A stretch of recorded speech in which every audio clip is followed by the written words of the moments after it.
NRCM works statewide to protect the health of Maine's waterways, promote sustainable communities, decrease air and climate changing pollution, and advance renewable energy sources, conserve our lands and wildlife habitat, and defend environmental policies and programs that help protect Maine and Maine people. NRCM's office is based in Augusta on the unceded territory of the Penobscot Indian Nation. NRCM recognizes and honors the Penobscot people along with the rest of the Wabanaki tribes who have stewarded these lands and waters for generations. So let us remember that history and move forward with a commitment to justice and alignment with the tribes in Maine. But today you're joining us to hear about NRCM's legislative priorities for the 2023 session and how you can be involved. Before we dive in and hear from our speakers, I do want to do a few housekeeping items. The first, as I already said before, is we will be recording this event and posting it on our YouTube channel. We'll make sure to send out the recording to folks sometime tomorrow. So if there's anything you want to revisit, you'll have access to it that way. And then second, you are all muted, but if you have any questions, feel free to drop them in the chat. We'll have a chance to ask questions later in the presentation. And if there are any that we don't get to, we'll make sure to take down your name and question and can get an answer to you later on. Awesome. Okay, so our agenda for today, a welcome and opening. Sorry, Pete is supposed to be doing the opening and just messaged me that he is frozen. Then we'll move into NRCM's priority bills and you'll hear from our staff on what bills we are working on.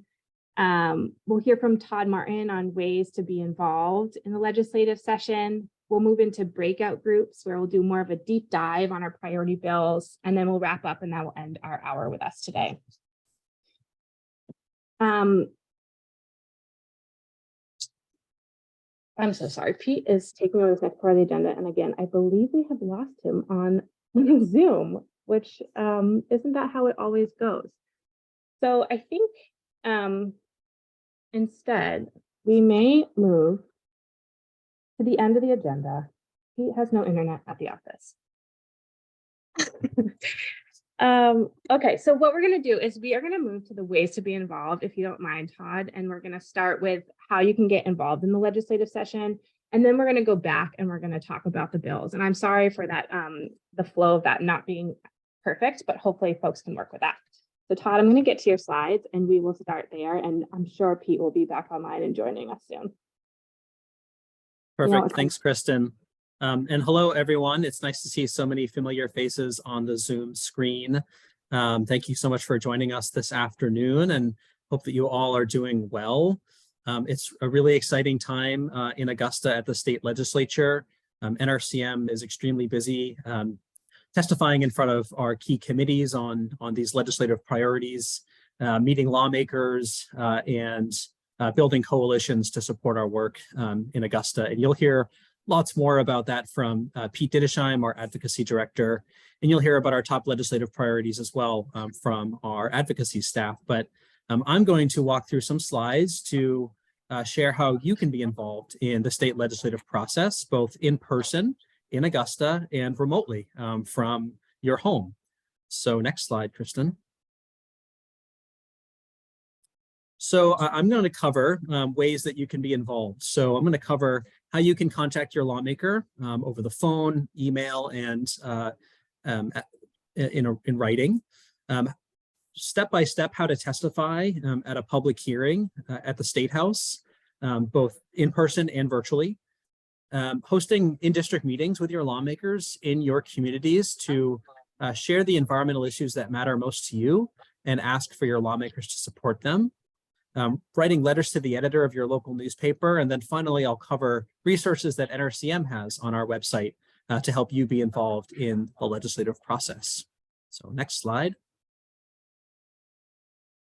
Perfect. So as we all know, Maine has a citizen legislature. What that means is that our state lawmakers in Augusta are not career politicians. They are everyday working people. They're doctors, they're nurses, they're teachers, they're parents, they're business owners, and they are there to represent us, the people, the voters of Maine. And as such, they are very accessible to you.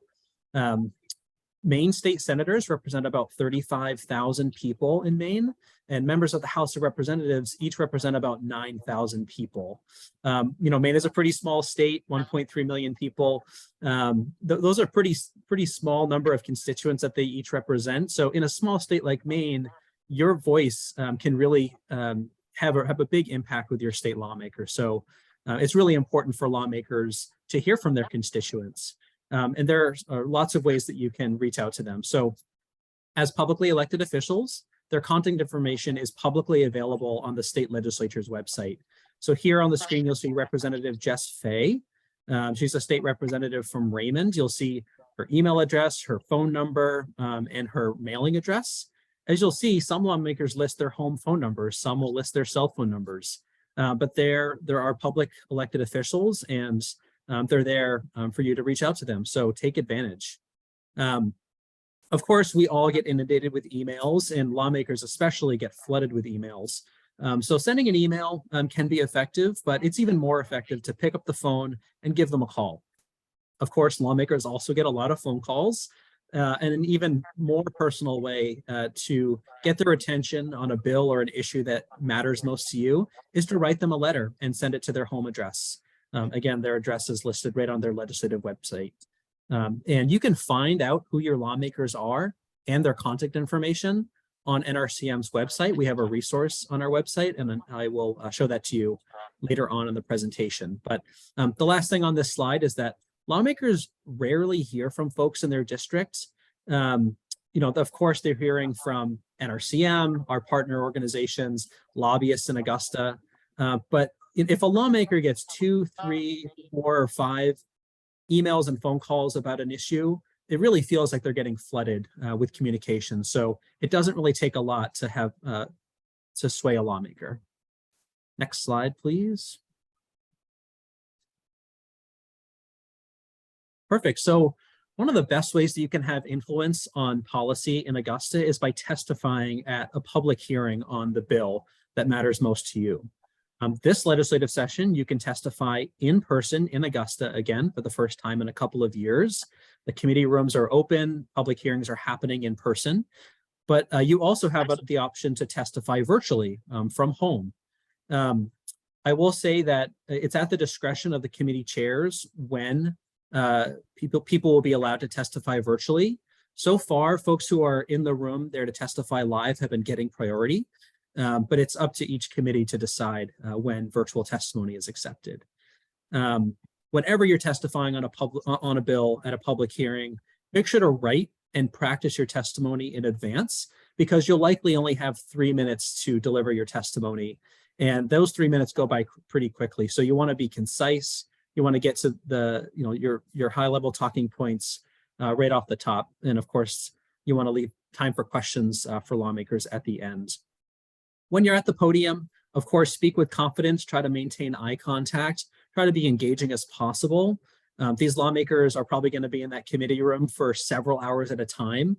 And so it's really important for you to speak with confidence, maintain eye contact, and try to hold their attention. In this session, as in all sessions, you can testify virtually, in person. You can also just submit written testimony. And I'm going to show you how to do that in the breakout room, the Take Action breakout room. I'll show you how you can sign up to testify virtually for a public hearing and how you can submit your written testimony on a bill as well. So next slide. So if you are testifying in person, plan on testifying for 3 minutes, and make sure to bring 20 copies of your testimony printed out to hand to the 13 members of the committee, a copy for the committee clerk, and then they like to have some extra copies in case other lawmakers want to have testimony on the bill. So please bring 20 copies. And again, there's a link here where you can register to testify virtually. And NRCM also has step-by-step guidance on how to sign up for a hearing virtually and how to be most effective when delivering your testimony. So if you'd like to learn more about testifying in the legislature, in person or virtually, join the Take Action breakout room, and I can walk through that step by step. Next slide, please.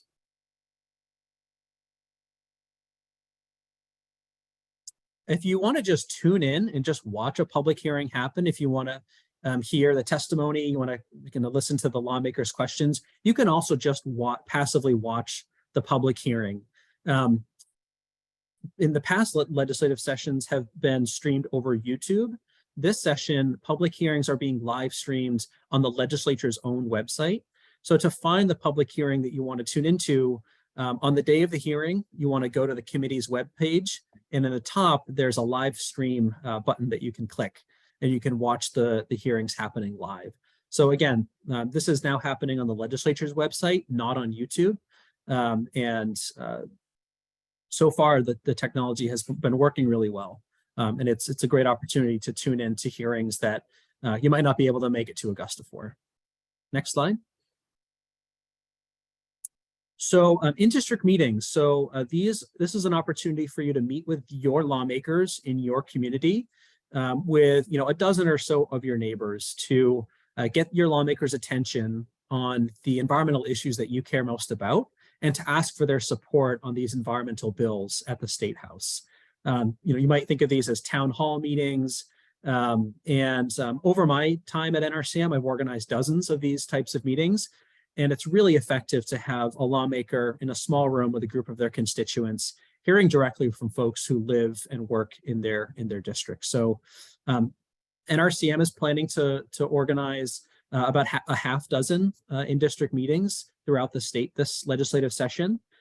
If you would like to organize a meeting with your lawmaker, please reach out to us, and we'd be happy to promote that meeting to our members who live in that district and encourage them to attend. And if we're available, we might also be able to attend that meeting as well, our staff. And the last thing about in-district meetings is that it's a great opportunity to get your lawmaker on record, stating a position either for or against the bill.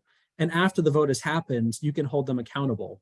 If they pledge to vote for a bill and at the in-district meeting, and then they do, in fact, vote for the bill in the legislature, that's an opportunity for you to follow up and thank them for their support. Conversely, if they tell you they'll vote for it and they actually vote against it, that's an opportunity for you to hold them accountable as well.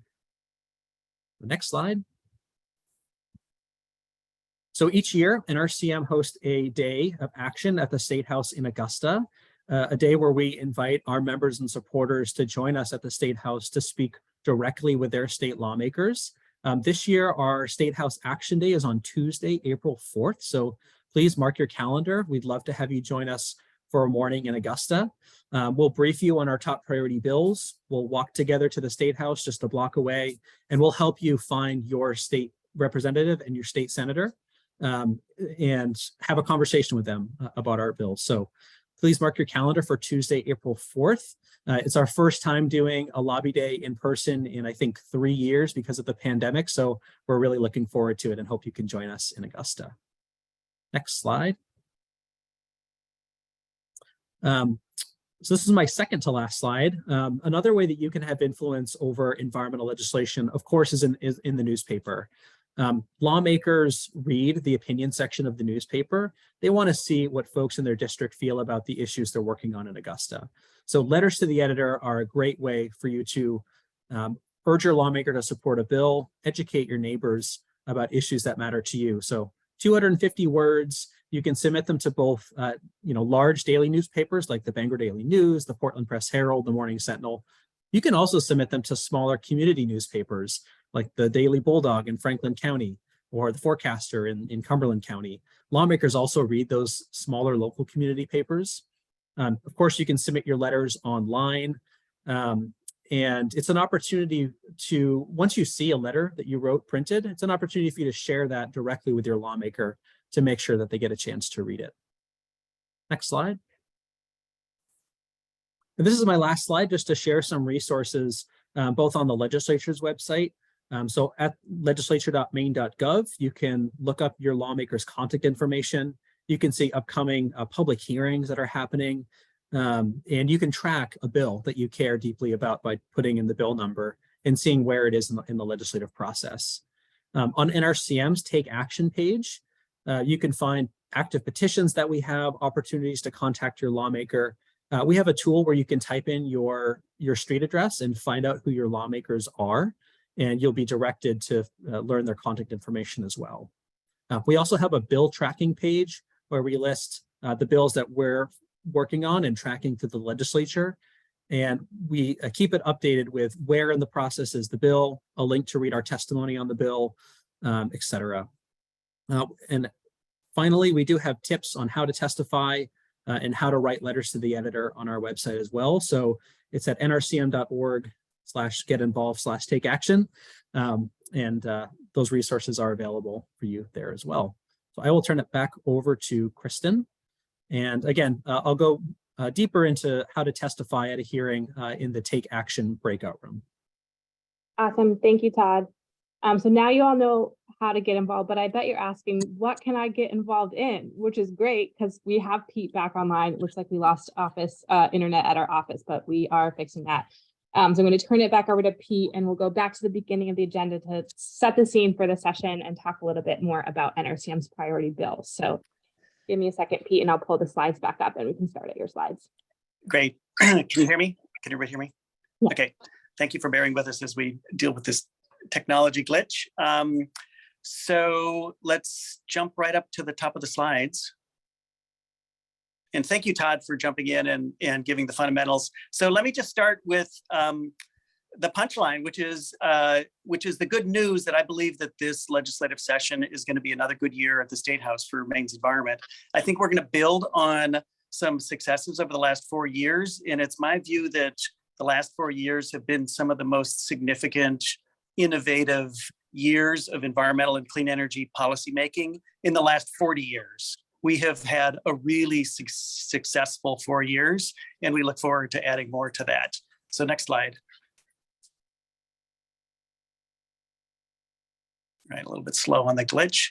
Part of the reason, and I say that we're going to have a successful year for a number of different reasons. I'm just going to click through those quickly. One is that we continue to have a bipartisan majority at the State House.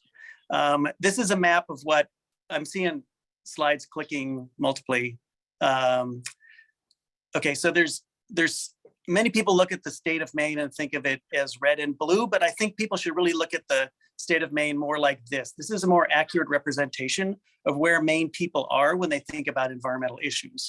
And this was a ballot measure in 2014 for a clean water bond that passed overwhelmingly, passed 65% of the voters for it. So keep this in mind, because there are people who share a strong conservation, pro-environment point of view in every part of this state. And it's because of that that I believe that Maine lawmakers will continue to support sensible, bipartisan, strong, pro-environment, pro-conservation, pro-climate action measures moving forward. But they need to hear from you, and that's critically important, and that's why Todd's briefing was so important. Next slide.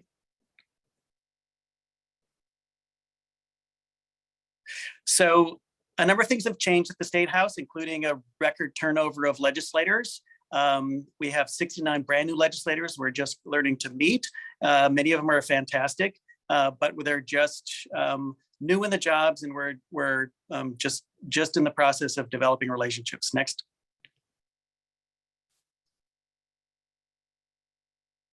One other change is the historic increase in diversity at the State House. We have the first Black Speaker of the House, we have the first Black state senator, and we have the female state senator. We have the first 2 Somali Americans elected to the State House in the state of Maine. And all of this is really significant for the widest state in the country. And we appreciate the engagement, involvement of them already in many of our key issues. The partisan balance has not changed, so this is interesting. Even though there's a very substantial change in the legislators who are representing districts, there is essentially no change in the number of Democrats and Republicans in each of the House and Senate. Go ahead. And only a very little change in the gender distribution. Maine women now are at close to the historic level of representation in the State House, and you can see a very substantial increase from 2005, and I would bet that that will continue to increase in the years ahead. Next slide. There's a very pro-environment leadership in the House and Senate. You can see that for the 3 Senate leaders and the 3 House leaders, all of them have received 100% voting records from the Maine Conservation Voter Scorecard. I think that's a first for us to have that strong of a leadership in both the House and Senate. And I think that bodes well for many of the issues we'll be working on. And for the minority legislators in leadership, they're also, they vote on a number of environmental issues. So we feel like we have plenty of opportunity to find common ground across all of the leaders at the State House. Go ahead. And in terms of the key committees that we work on, I would say that all of the chairs, House and Senate chairs, are as strong or stronger than we have had in the past 4 years. That also is significant as we work with them and with those committees to move the bills that are the top priority for us. Next slide.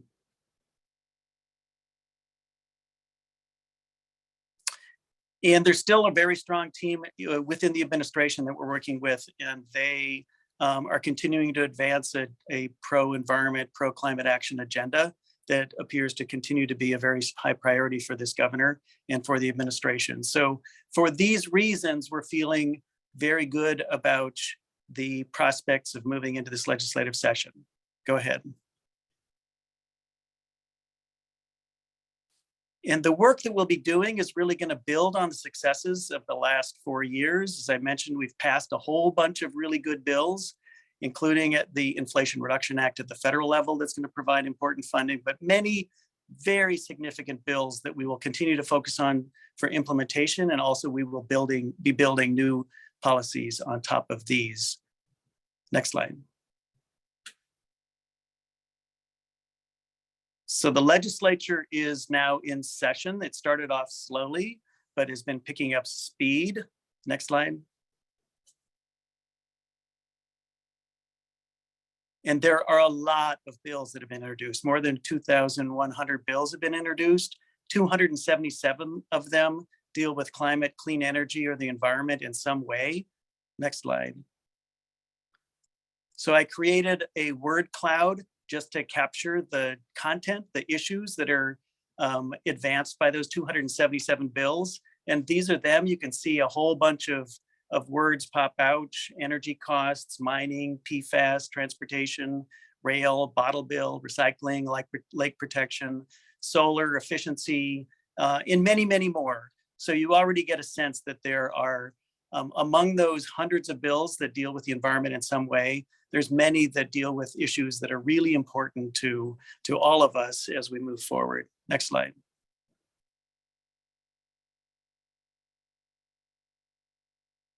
NRCM is part of a coalition called the Environmental Priorities Coalition. We're involved in a number of coalitions. Essentially every bill that we work on, we do in coalition. And the Environmental Priorities Coalition did announce their priority bills last week at a webinar on Friday. And so that group of 7 bills has gotten attention, and those are important to us, and we'll touch on a couple of those. But NRCM is the one organization that has a really much broader agenda at the State House. Of those 277 bills, we may testify on or discuss with lawmakers or committees 80 to 100 of those bills. So we are over at the State House paying attention to a lot of different bills and a lot of different issues, in addition to the work that we do with the Environmental Priorities Coalition, which is a critically important coalition on a number of the bills at the State House. Next slide. So these are some of the top priority bills that we're going to focus on in the next few moments in this webinar. We'll start with offshore wind, then we'll move into a discussion about the bottle bill, and then we'll talk about investing in trails, a trails bond, recognizing tribal sovereignty, and I'll mention a few other bills before we go into breakout groups. So why don't I pass it off at this point to Josh, who will lead us on the offshore wind discussion. Thank you so much, Pete. I am also coming to all of you via my phone. Technology really is amazing. but I'm glad to be here with you all. Can I get just a verbal okay that my audio is good? Yeah, you sound great. Wonderful. Thank you. So yeah, as always, the Climate and Clean Energy team has several irons in the fire, but perhaps our biggest priority this legislative session is making progress on offshore wind. You see there on the screen the Aquaventus test turbine that UMaine developed relatively recently. Let's jump to the next slide so we can talk about the legislation we're working on. We're excited to be working with Senator Mark Lawrence on a bill that will create an offshore wind industry for Maine. So this is an industry that will strengthen Maine's economy, provide good paying jobs for Maine people, reduce energy price volatility that we've been experiencing, and continue our progress in addressing climate change. Our dependence on fossil fuels is already having an impact in Maine, as many of you know. Climate change and extreme weather is already affecting our communities, and the energy price spikes and volatility that too many Maine families are struggling with right now are entirely due to high and unpredictable prices for oil and especially natural gas. But we have a chance to start a brand new industry that will employ Maine workers and use technology developed right at the University of Maine to tap some of the strongest and most consistent winds in the world, which are located actually in the Gulf of Maine. This bill that we're working on sets clear targets and a procurement schedule for offshore wind, as you can see on the screen here. Primarily, the bill will catalyze developer interest, supply chain investments, and workforce development here in Maine.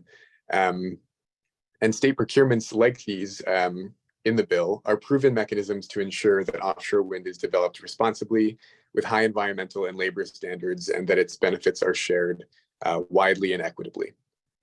But this bill does go further than that. Since any offshore wind development in Maine will happen far offshore in federal waters, this bill is Maine's chance to put our stamp on how the industry develops and get it right from the outset. That's why we're setting high standards for labor, equity, and the environment right up front. We can jump to the next slide, Kristen. This bill builds from the work of the Maine Offshore Wind Roadmap, which you may be familiar with. So far, since 2019, the roadmap has involved a broad group of stakeholders, including from the fishing industry, businesses, environmental industry, scientists and energy experts, organized labor, state agencies, the University of Maine, and many others as well. It's led by the Governor's Energy Office in coalition with the Governor's Office of Policy Innovation in the Future. The components of this bill that we're working with Senator Mark Lawrence on align directly with the recommendations and best practices developed throughout this offshore wind roadmap process. And we feel that it comes at the perfect time to fit squarely into this thoughtful and phased process of offshore wind development in the Gulf of Maine.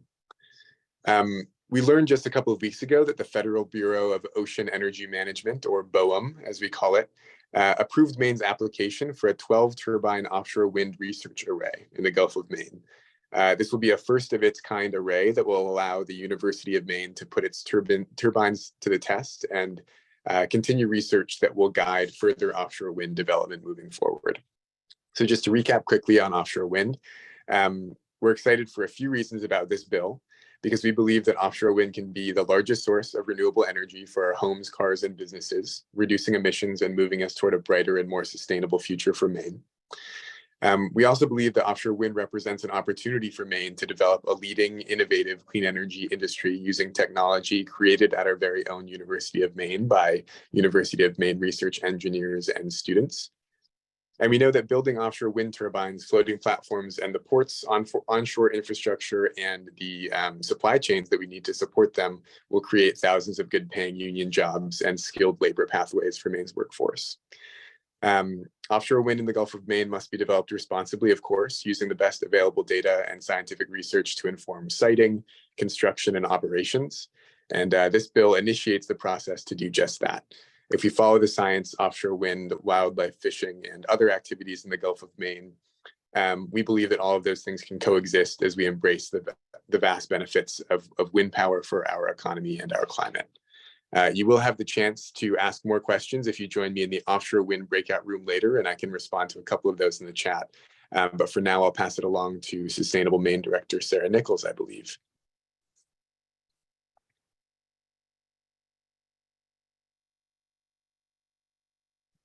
I'm realizing I need to give Sarah the power to unmute herself, so I'm going to do that right now. All right, Sarah, you should be good.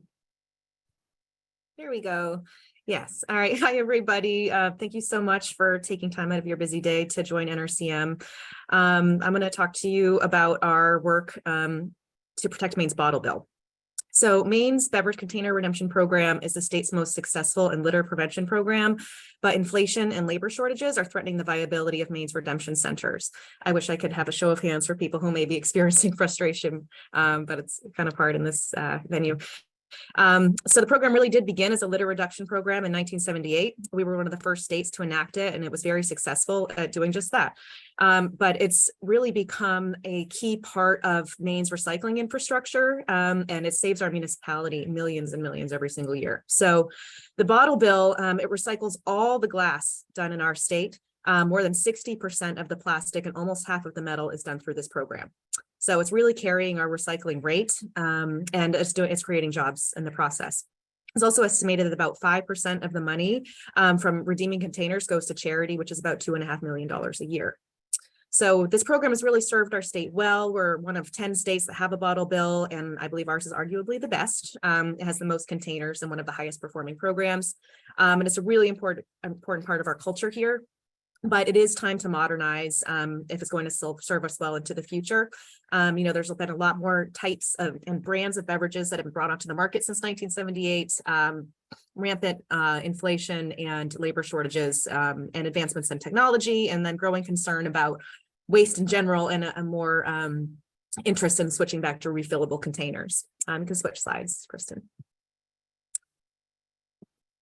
So this is a symptom of this system showing its age. There are currently about 320 active licensed redemption centers in Maine, which is 60 fewer than there were in January of 2020, according to the DEP report.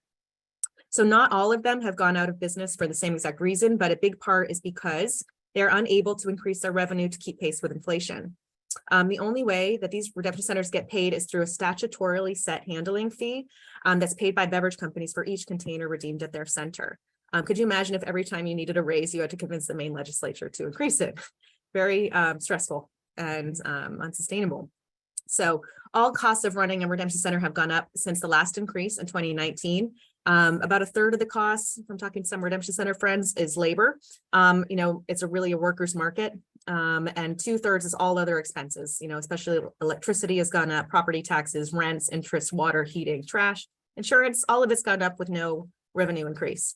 So this is tragic for these business owners who provide a lot of jobs and support our state's recycling efforts, and for people all over Maine who are noticing that it's not as convenient to redeem containers as it used to be. So this is a real threat to our program that relies on consumer participation. And then just lastly, for people who use Clink, you may have noticed that the drop-off locations were backed up last summer, and that's because they're also a key part of our collection infrastructure. They collect between 20 and 25% of all the containers that are redeemed. And they're struggling to find drivers. They have to scan every single container by brand, and they run 24/7, and they can't possibly go any faster unless we figure out a way to kind of process these materials more quickly. And yeah, I'll stop there before I go too into detail. You can go to the next slide, Kristen. I like to get into the weeds, which we can talk about at the breakout session. So I'm going to tell you about that. There's two bills that we're advocating for this session, and I've been referring to them as first aid and major surgery. So this is, what we need to do is pass an emergency bill that increases that handling fee as soon as possible. So Senator Ann Carney has a bill to do just that. And in that bill, we would also tie that handling fee to the consumer price index so that we don't have to go back every single time and build this increase in. And it has a limited waiver provision to deal with that backup that Clink is experiencing in those busy summer months. So that's one bill. And that one's important. We need 2/3 of the legislature to approve it to get that immediate support for our redemption centers. So we need all hands on deck working towards that one. The other one is sponsored by Representative Allison Hepler.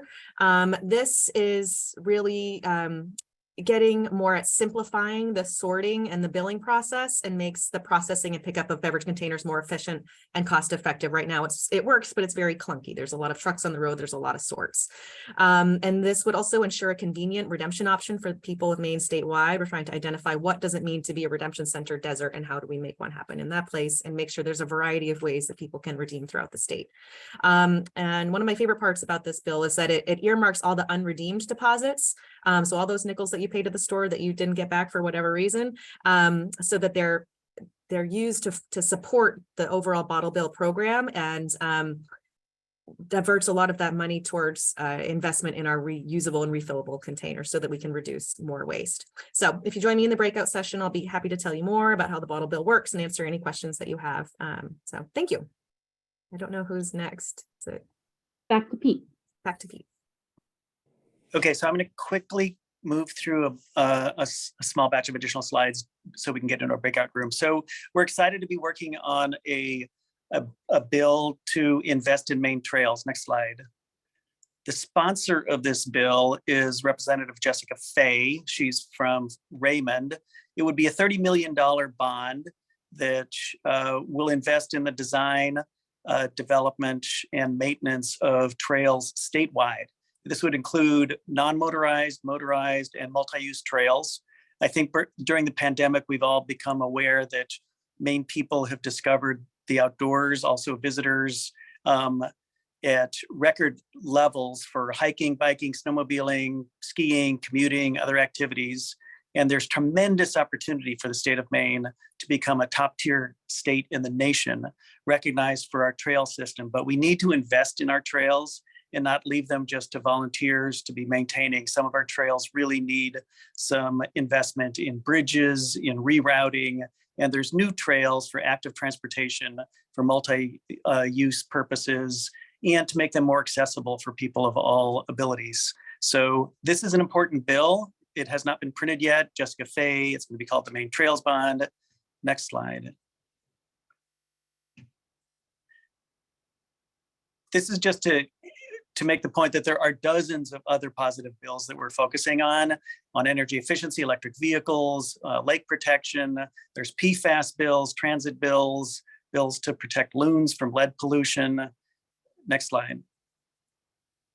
Also really want to emphasize the importance of the tribal sovereignty issue in this upcoming legislative session. This bill will be reintroduced by the Wabanaki Alliance through the Speaker of the House and the Senate President. And this is, again, to implement the task force recommendations on changes to the Maine Indian Claims Settlement Implementation Act. And this bill has received strong support from the House and Senate in the past. And we're hoping that this is the session where the governor and the tribal chiefs and the legislature reach agreement to recognize tribal sovereignty for Maine's tribes, so that they have the dignity and respect and sovereignty that they deserve as sovereign nations, and that they have access to federal programs that are accessible to other federal tribes, more than 500 of them, that for whom in other states they have full sovereign rights. Next slide. And every year we also have to deal with rollback bills. We have a bunch of those. We hope that some of these will be easy to defeat.